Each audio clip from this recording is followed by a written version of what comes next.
Que ce soit en littérature ou au cinéma, la dystopie est de retour en force. Outre l'effet de mode avec le nouveau film Hunger Games qui arrive très bientôt, il y a une excellente raison à cela, et elle est terrifiante en fait.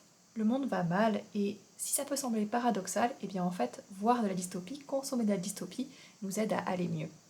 La dystopie, depuis quelque temps, nous vivons en plein dedans, et c'est pour cela que nous avons besoin d'en voir et d'en consommer, pour exorciser, pour comprendre, pour avertir et être averti. Et retrouver, comme dans les histoires, l'espoir d'une fin heureuse.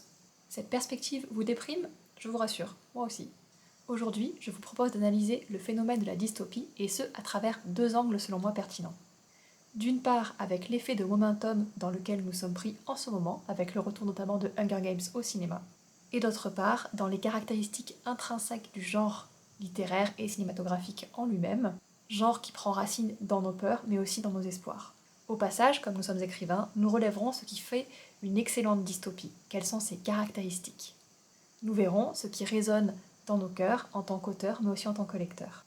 Et pas besoin de prendre de notes, je vous ai fait un petit mémo à télécharger dans la barre d'infos. Prêt? C'est parti!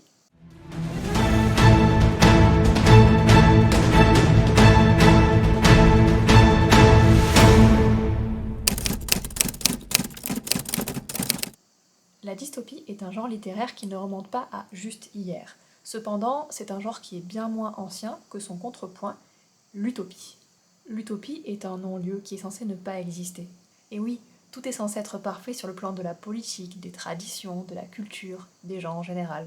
Or, on est bien d'accord, ce genre de lieu n'existe que dans nos imaginaires. Tandis que la dystopie, elle, est un lieu où tout est déplaisant et dégradé, et ce n'est pas juste quelque chose que nous imaginons, c'est quelque chose que nous vivons au quotidien. Parce que dans ce monde, même s'il n'est pas parfait, il n'est pas totalement imparfait non plus, ça nous semble malheureusement possible. Pour info, l'utopie la plus célèbre est celle publiée par Thomas More en 1516. Thomas More était un humaniste, et oui, un humaniste, bisounours donc, parce que comme le dirait votre oncle raciste au repas de famille, c'est bien un truc de bisounours, l'utopie. Mais du coup, la dystopie est-elle forcément un empêcheur de utopier en rond? Est-ce que c'est vraiment un truc de gros méchant? Est-ce que c'est vraiment un truc qui est fait pour les gens qui n'ont pas envie d'un monde meilleur? Je ne crois pas. En vérité, la dystopie s'intéresse au même public, mais elle répond à un besoin différent. Et ce besoin, c'est le besoin d'avertissement. Elle permet de soulever des sujets qui inquiètent, qui permettent d'éduquer aussi des générations, et qui permettent pour plus tard de prévenir comment est-ce qu'on reconnaît le totalitarisme, comment est-ce qu'on peut identifier les faiblesses d'un système potentiellement totalitaire, et comment est-ce qu'on peut, nous, dans ce monde, concevoir d'y vivre ou d'y survivre ou d'y résister. Ainsi, pour toutes ces raisons, en plus de son caractère divertissant, la dystopie en tant que monde fictif, et ouf c'est fictif, nous permet en fait à la fois d'avertir les générations actuelles mais aussi les générations futures, et aussi de les divertir, et d'autre part, ça nous permet également de faire une critique profonde du monde actuel, simplement par effet miroir. Ces raisons, ce sont des besoins si profondément ancrés en nous qu'on recense aujourd'hui beaucoup plus de dystopie que d'utopie, en matière de littérature en tout cas. La première dystopie connue, en tout cas très connue, est celle de Jonathan Swift, avec Les Voyages de Gulliver, qui décrit en fait des personnages de chercheurs qui mènent toutes sortes d'expériences sur une population qu'ils estiment détachée du réel.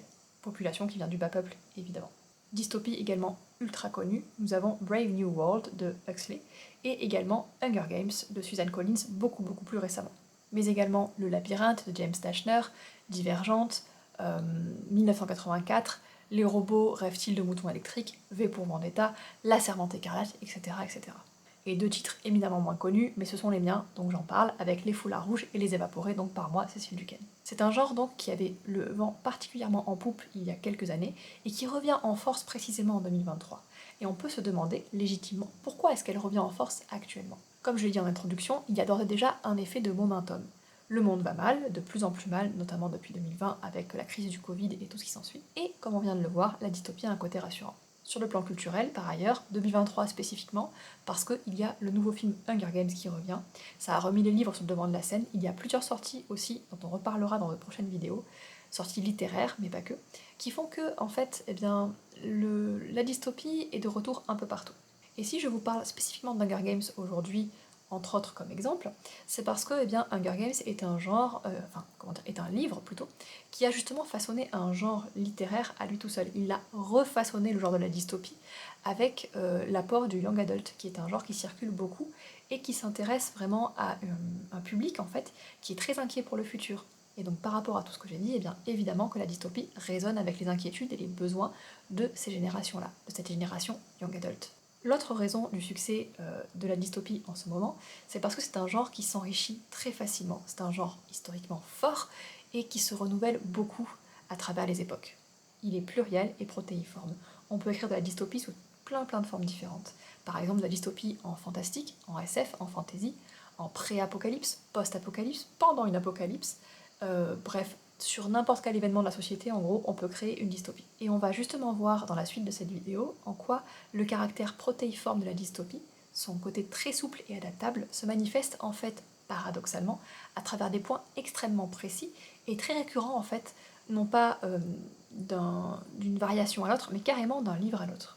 Si la dystopie fonctionne aussi bien sur nos peurs, nos besoins et nos attentes, ce n'est pas par hasard. Elle est la matrice de nombreux éléments repères de ce qui est dystopique et qui nous permet, grâce à ces repères, d'identifier les éléments qui participent au sentiment de réassurance que j'ai précédemment évoqué. Si vous ne comprenez pas tout, pas de panique, on va plonger dans le concret. En fait, la dystopie possède de nombreux éléments clés qu'on ne peut pas lui retirer. Sans ces éléments clés, la dystopie n'existe simplement pas, c'est-à-dire que ça n'appartient pas au genre littéraire donné. Ces éléments clés, repères indéboulonnables, fonctionnent selon moi en deux catégories que je vais à présent vous présenter. Première catégorie, sur l'environnement dystopique. Donc le fait que souvent dans les dystopies, l'environnement est détruit sur le plan écologique ou contrôlé par un gouvernement totalitaire. On constate notamment que ça passe par le contrôle du gouvernement sur la technologie et les médias. Ça passe aussi par une forte propagande et on constate également qu'il n'y a que peu de liberté de parole ou d'opinion. Et l'accès aux informations est contrôlé, même si en apparence c'est libre. Le deuxième aspect est lié aux personnages. En effet, dans les dystopies, les personnages sont réduits à un état de survie et non pas de vie. Il y a un effet de perte d'individualité, ils se sentent piégés par le système et ont envie d'y échapper, mais pas toujours les moyens. Les personnages, en tout cas les principaux, questionnent leur environnement politique, sociologique, écologique, etc. Ils sentent profondément que quelque chose ne va pas dans le monde dans lequel ils vivent. Dans la dystopie, traditionnellement, le personnage principal ou le groupe de personnages principaux se rend compte que donc quelque chose ne va pas et décide de se rebeller contre l'ordre établi. C'est typique de la dystopie et notamment la dystopie young adult. D'ailleurs, parenthèse, en young adult, souvent la rébellion réussit et a lieu en tout cas, alors que dans la dystopie plutôt adulte, souvent la rébellion, il y a moins d'espoir quand même. Chacun de ces éléments participe à faire de ce type de littérature un espèce de manuel fictif des dystopies en marche, en aidant le lectorat à reconnaître les mauvais aspects d'un monde dystopique. La catharsis a d'autant plus lieu efficacement que le lecteur s'identifie aux personnages qui sont victimes de ce système et qui ne se laissent pourtant pas aveugler par le caractère prétendument utopique de cet univers. Utopique pour les gens qui règnent évidemment. D'ailleurs, et c'est là tout le sel de la chose, l'utopie des uns est souvent la dystopie des autres. En fait, si vous souhaitez créer une dystopie convaincante, créez une utopie pour une catégorie de personnes et vous verrez que cette utopie sera la dystopie et le monde infernal d'autres personnes. Du meilleur des mondes, en un claquement de doigts, en un changement de focalisation, on passe au pire des mondes. Trouvez le meilleur des mondes selon une personne ou une catégorie de personnes, et pour d'autres, vous aurez le pire des mondes donc. Il suffit pour cela de réfléchir à la manière dont ce meilleur des mondes pourrait être concrétisé, mis en œuvre, mis à l'œuvre dans le monde dans lequel vos personnages évoluent, et paf, vous avez une dystopie. Le monde va mal, nous avons besoin de réconfort, et paradoxalement, ce sont vers les histoires sombres que nous avons tendance à nous tourner, plutôt que vers les histoires doudou et très douces, même s'il y en a aussi et on en reparlera. La dystopie, notamment littéraire, exorcise nos peurs. Et c'est cette fonction sociale d'exorcisme, de catharsis, qui fait qu'elle a autant de succès. La dystopie est très populaire, notamment par le young adult, parce que justement, dans ces récits-là, les héros souvent gagnent à la fin. C'est donc un genre en soi très optimiste, contrairement à l'utopie qui est moins en vogue, parce que même si c'est optimiste, ça ne répond pas à l'un de nos besoins primaires qui est nous rassurer contre nos peurs. Le monde va mal, je l'ai déjà dit. Or, lire, c'est vivre de manière augmentée. Et on soigne notre morosité ambiante avec des héros qui parviennent à réaliser ce que nous ne parvenons pas à faire dans le quotidien. Ils rendent le monde meilleur là où nous nous sentons la plupart du temps impuissant. Voilà pour cette vidéo.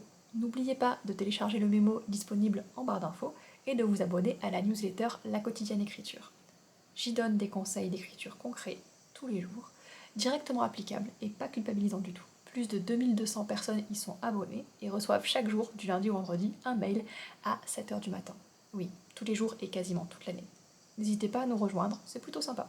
Si vous avez aimé cette vidéo, merci beaucoup de la liker, de la partager, de la transférer à qui vous semble intéressé par ce genre de sujet. Merci de vous abonner aussi et de ne pas hésiter à activer la petite cloche afin de ne rien louper des vidéos suivantes, car oui, il y en aura d'autres.